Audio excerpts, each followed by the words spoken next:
ஜெபம் செய்வோம். ஒரு பாடலை பாடி நாம் வார்த்தைக்கு கடந்து செல்வோம். நான் உன்னை விட்டு விலகுவதில்லை, நான் உன்னை என்றும் கைவிடுவதில்லை, நான் உன்னை விட்டு விலகுவதில்லை, நான் உன்னை என்றும் கைவிடுவதில்லை, நான் உன்னை காண்கின்ற தேவன், கண்மணி போல் உன்னை காப்பேன், நான் உன்னை காண்கின்ற தேவன், கண்மணி போல் உன்னை காப்பேன், உன்னை விட்டு விலகுவதில்லை, நான் உன்னை என்றும் கைவிடுவதில்லை. ஸ்தோத்திரம் ஆண்டவரே. நேரத்தோட கர்த்தாவே, ஆண்டவரே நீர் குழந்தை ஆண்டவரே, அந்த 4ஆம் வார்த்தையில கூட அப்பா இப்போது நாங்கள் தியானிக்க போகிறோம். அப்பா நீர் எங்களோடு இருந்து அந்த தியானத்தை வழிநடத்தும்படியாய் நாங்கள் உங்களிடத்தில் கெஞ்சி மன்றாடி கேட்டுக்கிறோம். தகப்பனே நீரை ஆசீர்வதித்து வழிநடத்துங்க. இயேசு கிறிஸ்துவின் நாமத்தினாலே ஜெபிக்கிறோம் எங்கள் ஜீவனுள்ள நல்ல பிதாவே, ஆமென். இன்னைக்கு கொடுக்கப்பட்டுள்ள நீங்க பாத்தீங்கன்னா 4வது வார்த்தை என்ன வார்த்தைங்க? நிறைய பேர் என்ன பண்ணாங்க நீ வாழ்க்கையில கைவிட்டேன் தான் சொல்லிட்டு இருப்பாங்க. அது இன்னைக்கு நம்ம கடவுளுடைய வார்த்தையில என்னன்றதை நம்ம பார்ப்போம். மரண வேதனையின் உச்சத்துல பரமனிடம் பேசும் வார்த்தை தான். உலகோரின் பாவங்களை சுமந்து நிற்கும் சூழலில் வெளிப்படும் வார்த்தை தான். சிலுவை சுற்றி போர் வீரர்கள் நின்றார்கள், வைப்போகர்கள் பார்த்தார்கள், பழித்துரை பேசுவோம் அப்படின்னா, அதாவது ஏதாவது ஒன்று பேசணும் அப்படின்றது மாதிரி சும்மாவே ஒரு பழியை பேசுறவங்க, அதுபோல சிலுவையில் உடல் தொங்கும் கல்வர்கள், இப்படி எல்லாருமே இருக்கிறாங்க. ஆனா இறைப்பணிக்கு பயிற்று வித்த சீடர்கள் அங்க இல்லை. அப்புறம் இன்னொருத்தர் யாரும் இல்லைங்க, அவரிடம் அற்புதம் அடையாளங்கள் பெற்றவங்களும் அங்க யாரும் இல்லை. அப்பதான் என்ன பண்ணாரு? இஸ்ரவேலில் மொழிந்த வார்த்தை தான் 4வது வார்த்தை. ஏன்னா இப்படிலாம் பார்க்கும்போது அவருக்கு ஆண்டவருக்கு என்ன ஆச்சு? இன்னும் பாரம் அதிகமாயிடுச்சு. ஆல்ரெடி அவர் என்ன பண்ணாரு? தொங்கிட்டு இருக்காரு. அந்த தொங்கும் போது அந்த 4வது வார்த்தை வரும்போது நேரங்கள் கடந்து போயிருக்கும். அப்ப அப்போ அந்த நேரத்துல என்ன இருக்கும்? வலிகள் அதிகமா இருக்கும். அந்த வலிகள் பாடுகள் மத்தியிலும் கூட ஆண்டவர் அவர்களோடு யாரோட பேசுறாரு? பிதாவோடு பேசுறத நம்ம இன்னைக்கு பார்க்கிறோம். அந்த வழியா நடந்து போகிறவர்களோடு தங்கள் தலைகளை துலுக்கி என்ன பண்ணாங்க? தேவாலயத்தை இடித்து 3வது நாட்குள்ளே கட்டுகிறவனே உன்னை நீயே ரட்சித்துக் கொள், நீ தேவனுடைய குமாரனானால் சிலுவையில இருந்து இறங்கி வா. அப்புறம் வேற என்ன சொன்னாங்க அப்படின்னு சொல்லி என்ன பண்ண? நிறைய துரிச்சிட்டாருங்க. அப்புறம் வேற என்ன சொன்னாங்க? ஆண்டவரை பிரதான ஆசிரியரும் வேத பாரகரும் என்ன பண்ணாங்க? மூப்பரும் கூட என்ன பண்ண? பரியாசம் பண்ணாங்க. பரியாசம் கேலி செய்தாங்களாம். அதுக்கப்புறம் மற்றவர்களை ரட்சித்தான், தன்னைத்தானே ரட்சித்துக்களை இவனுக்கு திராணி இல்லை அப்படின்னு சொல்றாங்க. 2வது என்ன சொல்லுவோம்? அதுக்கப்புறம் என்ன சொல்றாங்க? இவன் இஸ்ரவேலின் ராஜாவானால் இறங்கி வா. எங்கிருந்து இறங்கி வர சொன்னாங்க? சிலுவையில இருந்து இறங்கி வா அப்படின்னு சொல்றாங்க. அதுக்கப்புறம் என்ன சொன்னாங்க? இவனை விசுவாசிப்போம், இறங்கி வந்தாருன்னா இவரை விசுவாசிக்கலாம் அப்படின்னு சொல்றாங்க. அதுக்கப்புறம் என்ன சொல்றாங்க? தன்னைத்தான் ரட்சித்துக் கொள்ள தான் தேவனுடைய குமாரன் என்று சொல்லி தேவன் மேல் நம்பிக்கை இருந்தானே, அவர் இவன் மேல் பிரியமா இருந்தால் இப்போது இவனை ரட்சிக்கப்படும் என்றார்கள்.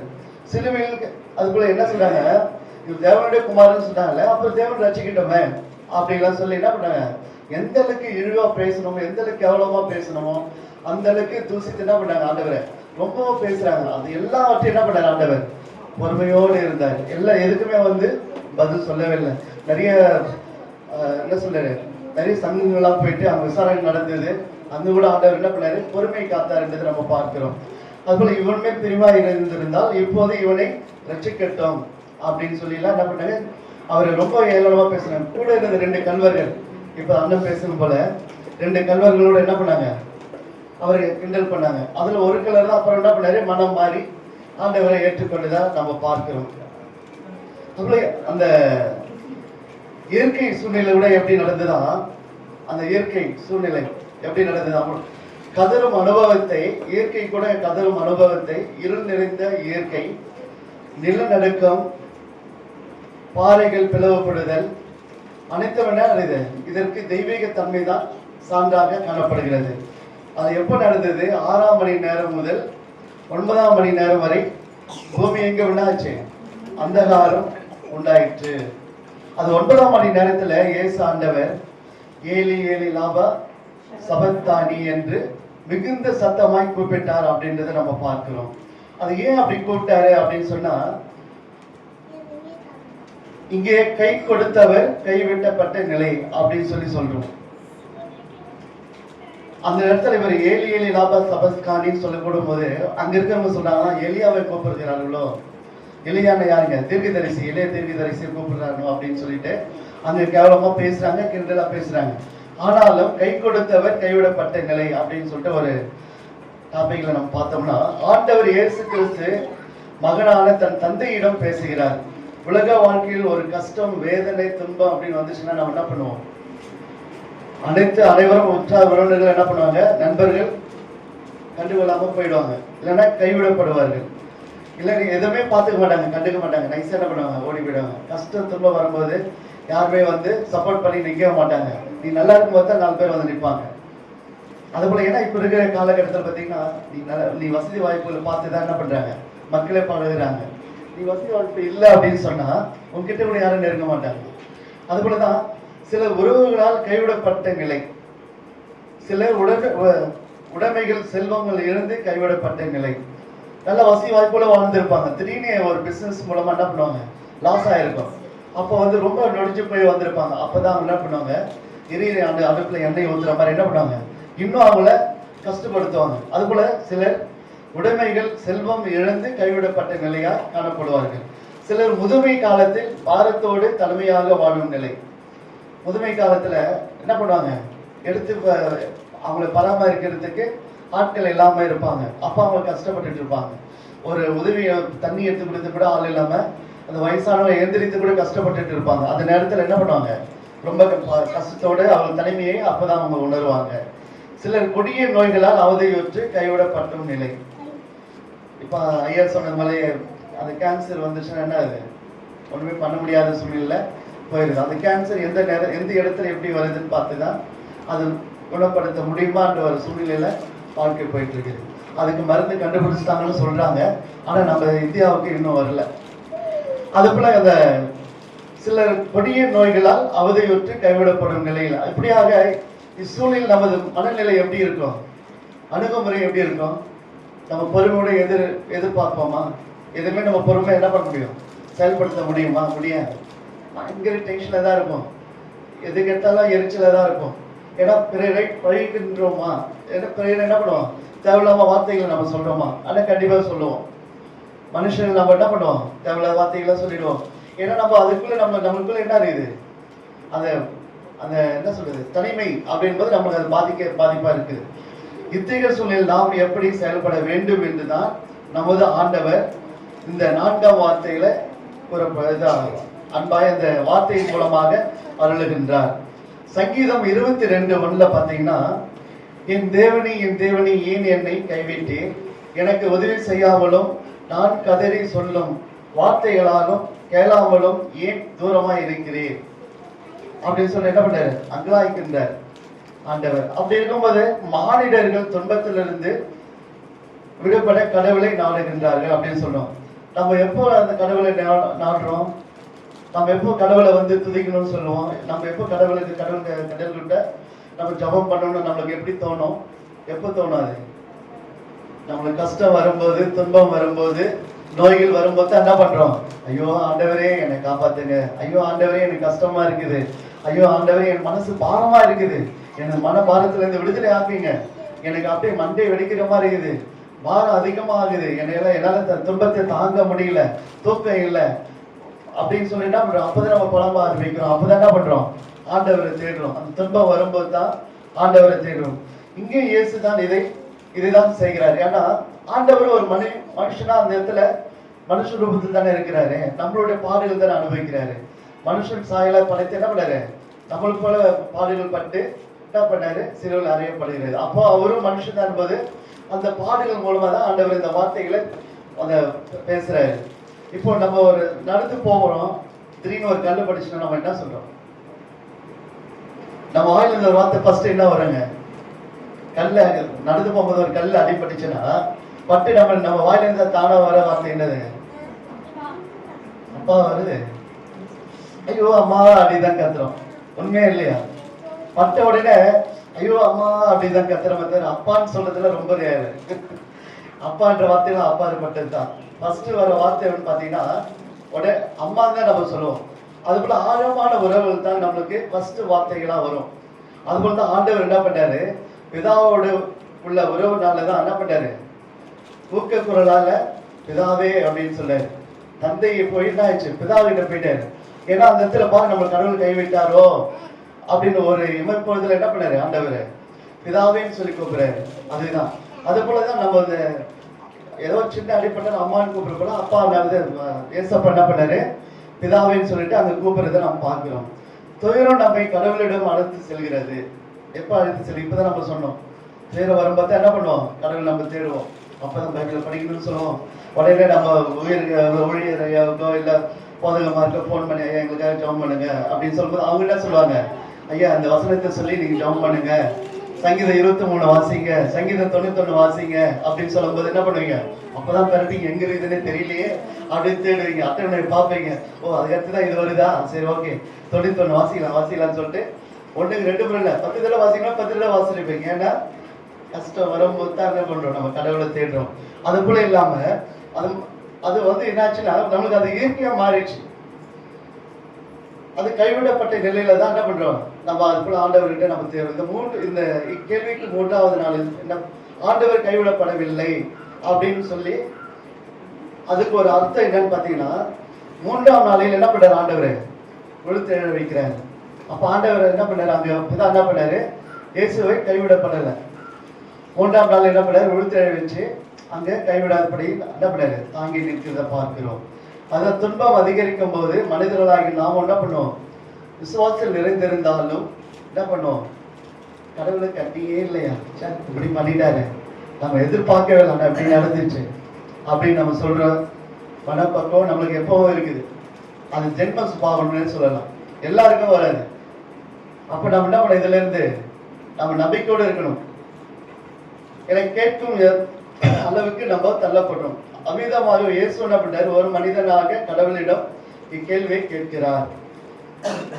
என் தேவனை ஏன் என்னை கைவிட்டேன் அப்படின்னு சொல்லி கேட்கிறார். அப்புறம் ஏசாயா 59:2 பாத்தீங்கன்னா, உங்கள் அக்கிரமங்களை உங்களுக்கு உங்கள் தேவனுக்கும் நடுவாக பிரிவினை உண்டாக்குகிறது.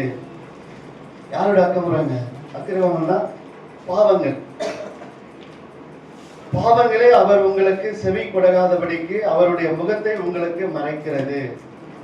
நம்முடைய பாவங்கள் நிமித்தம் நாம் கைவிடப்படாமல் இருக்க என்னுடைய முழு உள்ளத்தில் உடைய பாவங்களை மையாகவே சுமந்தார் என்பதற்கு இதுவே அத்தாட்சி. நம்முடைய பாவங்கள் எல்லாம் சுமந்தார் என்றதுக்கு இதுதான் முக்கியமான ஒரு அத்தாட்சி. அவர் சிலுவையில் தொங்கும் போது இமப்பொழுதிலே கைவிட்டேன், காரியத்தில் அணைத்துக் கொண்டேன்னு சொல்லி வசனம் இருக்குது. அப்படின்னா என்னங்க, ஏன் ஆண்டவர் சிலுவை கடவுளை ஒரு செகண்ட்ல முகத்தை திருப்பினாரு. இப்போ மகன் சேத்துல அந்த பரட்டி வந்தான்னு வச்சுக்க, என்னோட பார்த்தோட இப்படி வந்திருக்கிற நீ சொல்லுவா இல்லையா? அது போலதான் நம்மளுடைய பாவங்கள்லாம் அது சேர்த்து அப்படியே சேர்ற மாதிரி என்னாச்சு, ஃபுல்லா அது மூடி இருக்குது. ஒரு செகண்ட்ல அவர் பார்த்த உடனே ஐயோ நம்மளுடைய மகன் இப்படி கஷ்டப்படுறானே அப்படின்னு சொல்லி என்ன பண்ணாரு, ஒரு இமப்பதில் முகத்தை மறைச்சார். அப்பதான் ஆண்டவர் என்ன ஆச்சு, அந்த ஒரு இமப்பதில் மறைக்கும் போது இவருக்கு ஒரு பயம் உண்டாகிதான் என்ன பண்ணாரு, என் தேவனே ஏன் என்னை கைவிட்டீர் அப்படின்னு சொல்லிட்டு அந்த ஏக்கமாய் அந்த தன்னுடைய பிதாவிடத்துல கேட்கிறத நம்ம பார்க்கிறோம். சங்கீதம் 16:8 பாத்தீங்கன்னா, கர்த்தரை எப்போதும் எனக்கு முன்பாக வைத்திருக்கிறேன், நான் அசைக்கப்படுவதில்லை அப்படின்னு நம்ம வாசிக்கிறோம். எப்போதும் பிதாவின் முகத்தை கண்டு கொண்டிருந்தவர் பாவங்களை ஏற்றுக்கொண்ட நிமித்தம் என்ன பண்ணாரு, பிதாவின் முகம் மறைக்கப்பட்டவன என்னாச்சு, அவருக்கு பயம் வந்துச்சு. ஆண்டவரே ஏன் மறைச்சிட்டீங்க அப்படின்னு சொல்லிட்டு. அதுதான் அந்த பாவங்களை ஏற்றவர் என்னாச்சு, ஆண்டவர் முகம் ஒரு இமைப்பதிலே மறைக்கப்படுகிறது என்று நாம் பார்க்கிறோம். பிதாவின் முகம் மறைக்கப்பட்டு கூறுகிறார், என் தேவனி ஏன் என்னை கைவிட்டீர் என்று. அது போலதான் மெழுகுவத்தி எப்படி இருக்குதுங்க, அப்படி எரிஞ்சு நம்மளுக்கு ஒளி கொடுக்குது. ஒளி கொடுத்து அது என்ன தனியா அர்ப்பணிச்சு அது அழிஞ்சு போயிருது. அதே போலதான் நமது ஆண்டவர் என்ன பண்ணாரு, அவர் ஒண்ணுமே இல்லாம எந்த ஒரு பாவம் இல்லாத நீதிபதியர் நமக்காக என்ன பண்ணாரு, மனுஷனாவை வந்து பாவத்தை சுமந்து என்ன பண்ணாரு, நம்மளுக்காக ஏற்று அவர் என்ன பண்ணாரு, நம்ம வாழ்வதற்கு அவர்களுடைய பலியா கொடுத்தாரு. அதுதான் யோவான் 12ஆம் அதிகாரம் 24 சொல்லுது, கோதுமை மணியானது நிலத்தில் விழுந்து சாகாவிட்டால் தனித்திருக்கும், செத்திலேயாகில் மிகுந்த பலனை கொடுக்கும். அது அது பூமியில விழுந்து தனிச்சா போய் நினைச்சேன்னா அது விளைச்சல் கொடுக்காது. அது செத்து என்ன பண்ணும், மிகுந்த பலனை கொடுக்காது. அது உள்ள போய் நின்னாதான் வெளியே வரும்போது பயிரா வரும். அப்பதான் என்ன ஆகும், அது செத்து நம்மளுக்கு விளைச்சலை கொடுக்கிறது. அது போலதான் ஆண்டவர் நம்மளுக்கு என்ன பண்ணாரு, நம்மளுடைய பாவங்களுக்காக அவர் பாடுபட்டு சிலுவையில் அறைந்து 3ஆம் நாள் உயிர்த்தெழுந்தார் ஒரு சாட்சியா கொடுக்கிறாரு. அது போலதான் பாத்தீங்கன்னா நம்ம மத்தியில கூட மனுஷராய் அன்னை தெரேசா நீங்க பார்த்திருப்பீங்க. இந்த ஏழை பிள்ளைங்க, அநாதை பிள்ளைங்களாம் இந்த மழையிலர்கள்லாம் கூட்டம் போயிட்டு என்ன பண்ணாங்க, ஒரு ஆசிரமத்தை உருவாக்கி அவங்களை பாதுகாக்கிறத பார்க்கிறோம். அப்பல விடோ அப்புறம் நிறைய மக்களை, அநாதை மக்களை கூட்டு போயிட்டு என்ன பண்ணாங்க, தன்னுடைய வாழ்க்கையை அர்ப்பணிச்சு மக்களுக்காக அவர் பாடுபட்டு என்ன பண்ணாரு, தன் உயிரை இருந்து அவருக்கு கடந்து சென்றதை நாம் பார்க்கிறோம். ஏன்னா அது போலதான் நம்மளும் என்ன பண்ணணும், நம்ம பாவங்களுக்காக பலியாக இருந்த ஆண்டவர் இடத்தில் நம்ம என்ன பண்ணணும், உண்மையா விசுவாசமாய் நாம் செயல்பட வேண்டும். நம் பாவங்களை அறிக்கையிட்டு மீண்டுமா நாம் உலகத்தில் வாழும்போது ஒரு புது சிருஷ்டியா நம்ம வாழ வேண்டும். அப்போஸ்தலர் 17:27 பார்த்தீங்கன்னா, நம்மில் ஒருவருக்கும் தூரமானவர் அல்லவே. நமது ஆண்டவர் எப்படிப்பட்டவர், யாருக்குமே தூரமானவரே கிடையாது, எப்பவுமே நெருங்கிதான் இருப்பாரு. ஆனா நம்மளோட அக்கிரமங்களை என்ன பண்ணுது, தூரமாக வைக்கிறது. நம்முடைய பாவங்களை என்ன பண்ணுது, அவர் தூரமாக வைக்கிறது. அதில் நம்ம என்ன பண்ணணும், இனி வருகின்ற நாட்களில பாவங்கள் செய்யாதபடி நாம் என்ன செய்யறோன்றதை நம்ம உணர்ந்து நாம் செயல்பட வேண்டும். அதை நான் என்ன உங்களை சொல்லிடுறேன், வெள்ளி பாத்திரம் வெள்ளி பொருள் போல இங்க உட்கார்ந்துட்டு எழுந்துச்சு நம்ம போகக்கூடாது. நம்ம சுத்தி என்ன நடக்குதுன்னு நம்ம தெரியாம போறோம். அது போல நம்ம 3 காரியங்கள் சொன்னேன், காணாமல் போன ஆடு, அப்புறமா மனத்திரிந்த மைந்தன், 3 வச்சு ஒரு உதாரணம் சொன்னவங்களுக்கு. அதுக்குள்ள நம்ம வெள்ளி பாத்திரம் போல நம்ம இல்லாதபடி நாம் என்ன நடக்கிறது என்று சுற்றி பார்த்து நம்ம அதற்கு ஏற்றப்போல் நம்ம வாழ நாம் கற்றுக்கொள்ள வேண்டும். அதுபோல யோவான் 16ஆம் அதிகாரம் 33ஆம் வசனம் பார்த்தீங்கன்னா, உலகத்தில் உபத்திரம் உண்டு, ஆனாலும் திடன் கொள்ளுங்கள், நான் உலகத்தை ஜெயித்தேன் என்ற நம்பிக்கையின் வாக்கு. ஆண்டவர் என்ன பண்ணாரு, உபத்திரத்துல இருந்து விடுதலாக்கி நம்மளுக்கு கிருபையின் காலத்தை கொடுத்திருக்கிறாரு. அப்ப இருந்த காலம்லாம் என்னங்க, கலியுலக காலம், பல்லுக்கு பல்லு கண்ணுக்கு கண்ணுன்றதெல்லாம் போய் இப்போ நம்ம எப்படி இருக்கோம், கிருபையின் காலத்துல வாழ்ந்துருக்கோம். இப்போ கூட நிறைய பேர் சொல்றாங்க, ஆதாரம் பண்ண பாவம் நம்மளை இன்னும் சுத்துதுன்னு. அது எல்லாத்தையும் விடுதலை ஆக்கிதான் என்ன பண்ணாரு, பாவத்தை எல்லாத்தையும் என்ன பண்ணாரு, சிலுவையில் அரைச்சி நம்மளுக்காக பாடுபட்டு ரத்தத்தை சிந்திட்டாரு. இன்னும் நம்ம அதே சொல்லிட்டு இருக்கோம். ஏன்னா நம்ம பண்ற பாவத்தை யார் மேல போடணும்ல, அதுல நம்ம எப்பவுமே மற்றவங்க மேல பழி போட்டு நம்ம தப்பிக்கிறது தான் நம்மளோட வாழ்க்கை.